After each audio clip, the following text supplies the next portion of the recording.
this sample video, I'll actually show you a couple of miscellaneous concepts.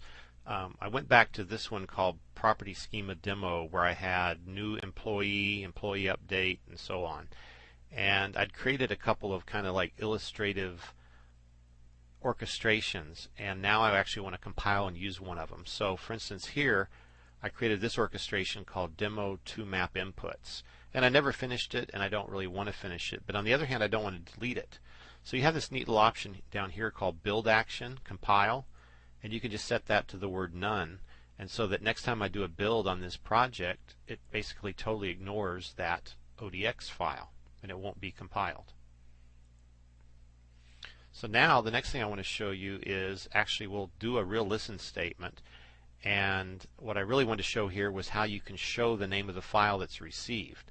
So I've added an import, a port over here that's going to be a receive, and so I'm going to hook it to the first receive shape. And now what I also want to show you here is notice you cannot hook it to more than one. Well, the reason you can't hook it here is this is actually a different message type. So if I actually change this to the same message type, let me just show you that real quick. So this is called a new employee. What if I make another message called message new employee 2, and that's going to have to be the type of schema new employee. Okay, and now let's make this be that other new employee message. Okay, now you notice it hooks up.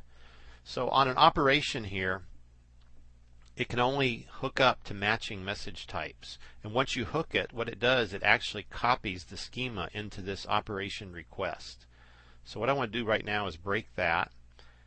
And for instance, if you ever want to change this, you could break the connection here, but you would have to come over here to request and then go to the schema and then actually change the schema type to whatever else you want.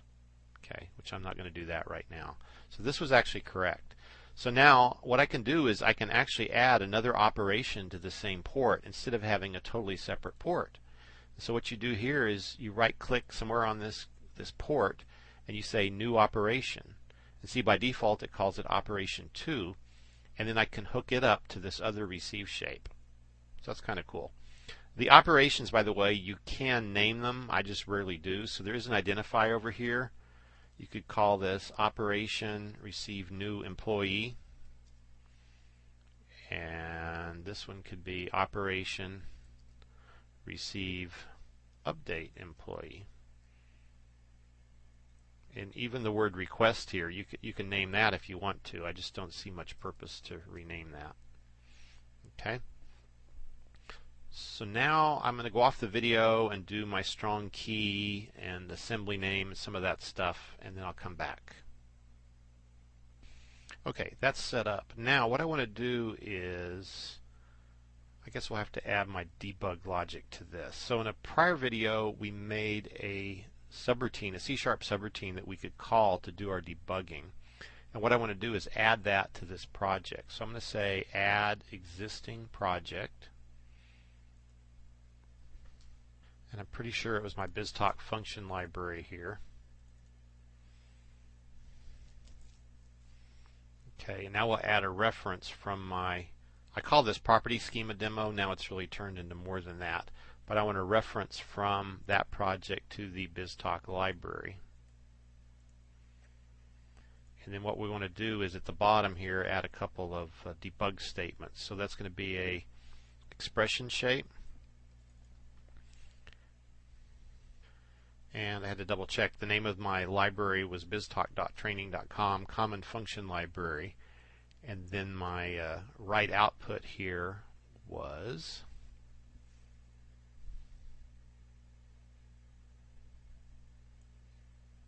write string to file. And remember, there are then 3 or 4 inputs. Let me split this so you can see it all on the video here. The first is my file name, which was going to be c something trace.txt. Put the other slash. I'll come back and put a real file name here in just a moment. Now we lost our IntelliSense, which is kind of a pain. So let me just recap this. You have the file name a Boolean, true or false, to append, and then the actual text that you want to write. So we do want to append, and this will be our variable name equals plus some value.